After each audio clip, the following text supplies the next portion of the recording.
Okay guys, yan tayo ay mag-unboxing ngayon. Ano ga, kumusta na kayo? Diyos Mia Ginoo, nabisi na ang ating alay kurot. Hindi ako nakakapag-upload din sa YouTube. Pero wag ka, kung ikaw ay naka-follow sa akin o naka-subscribe sa ating Facebook, TikTok, makikita niyo si alay kurot. Then may bago tayong may bago tayong TikTok. Siyempre ang ating tunay na pangalan. O yan. And ito yung ating unboxing. O diba may patalastas tayo kasi may tumawag. Yan. Guys, mag-unbox tayo. Long time. Kung si Ate Nene lagi may na-unbox, ngayon si Nanay may i-unbox. O si Alay. O tara, umpisa na natin. Ano ba ito? Siyempre alam ko kung ano to. Kayo lang hindi nakakala. Titingnan natin guys kung ito ay totoo sa mga nakita ko. Yan. Totoo kaya? Ito siya guys. Ito yung picture niya. Then, hindi ko pa gustong buksan. Sana okay yung, ito ba? Saka itong pink din.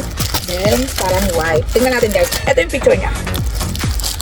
Nakita ko siya guys sa TikTok.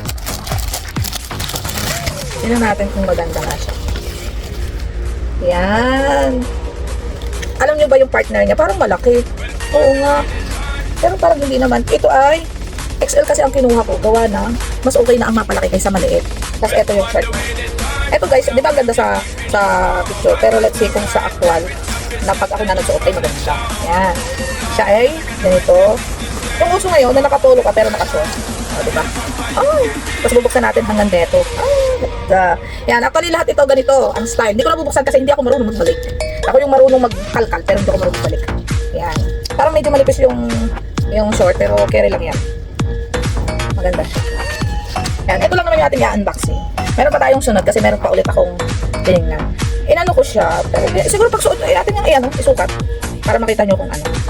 Then, one day susuot natin. Kasi pag nasa manikin or kaya ay nasa yung mga advertise, kaganda. Ba't kapag isinuot na maganda ako. Yung product na binili ako, hindi maganda. Pero basta maganda ako. Wala akong pake. Kung yung product ay hindi maganda. Basta ako ay maganda. Yan. Kasi di ba magtataglamig na. Alang lagi kang nakaano. O yan. Yan pala siya guys. Okay pala. Assuming lang tayo na malaki. Hindi pala. Okay pala siya. Pwede siyang bukas, pwedeng sara, sabay short, o diba? Pero yun naman yung nasa picture, yun naman nasa picture. Ang ganda. Kaya lang kailangan skinny ka. Diba? O yan guys. O paano? Pinakita ko lang sa inyo. Hindi ko nabubuksan itong iba, pero ito yung ibang kulay. And ito. Ang short nila, kung anong kakulay, halimbawa ito nito, pink din ang short. Ito naman parang blue. Ito rin, ang short. O paano guys? Sa mga hindi pa nakasubscribe, don't forget to subscribe, like, share, and hit the notification bell para updated kayo sa aking mga video. Bye-bye!